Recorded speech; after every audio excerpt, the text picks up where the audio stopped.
Est-ce que les médias sont à la hauteur de cette révolution? Vous avez commencé à répondre. Est-ce que notre logiciel à nous, journalistes, est obsolète? Et puis peut-être, est-ce que ça va changer? C'est l'événement avec Bastien Bonneau.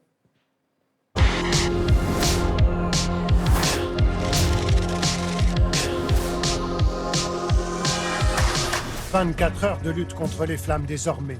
Plus de 3200 hectares de forêt brûlés. On va donc essayer de comprendre ce qu'il se passe. Les images sont incroyables. C'est très impressionnant. Cette semaine, comme une réplique de cet été, la catastrophe climatique a de nouveau sauté aux yeux des Français.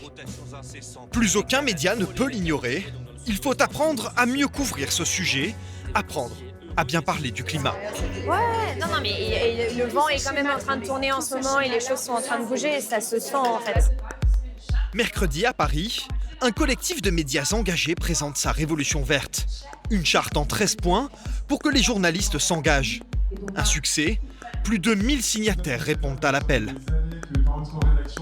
Je peux vous dire qu'on est très heureux de vous accueillir ce soir pour ce lancement de la charte pour un journalisme à la hauteur de l'urgence écologique. Le point numéro 3 de la charte, il concerne le lexique et les images utilisées pour parler de l'urgence écologique. Et si je te dis réchauffement climatique, on répond quoi ?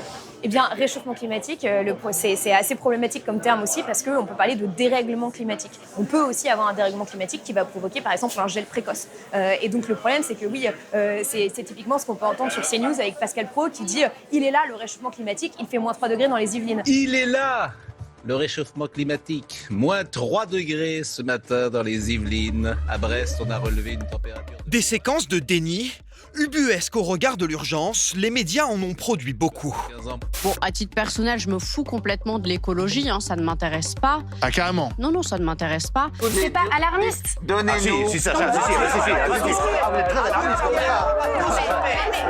je fais partie de la génération qui va vivre l'effondrement, qui va vivre... Merci pour nous. Non, mais, désolé. Mais Faut la réinviter.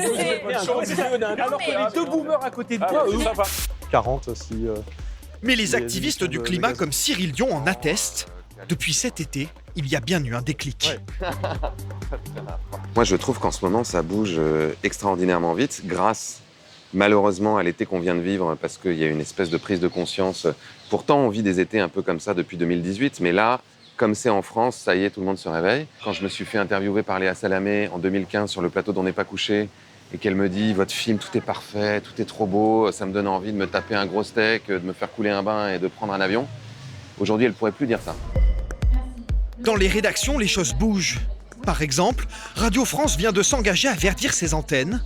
Les auditeurs entendront plus de sujets sur l'environnement.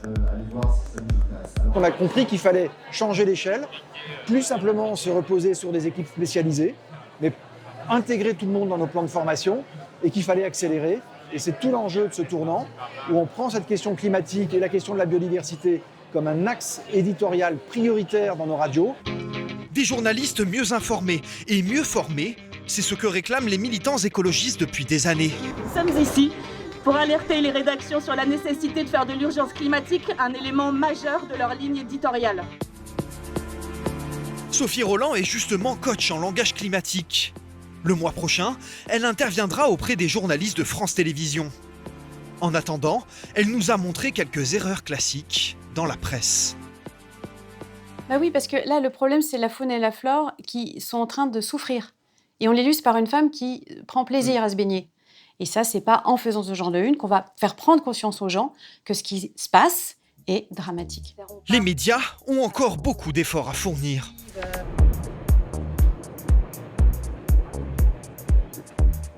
Au quotidien Le Monde, la journaliste Aude Dassonville s'est intéressée aux unes des grands magazines d'actualité.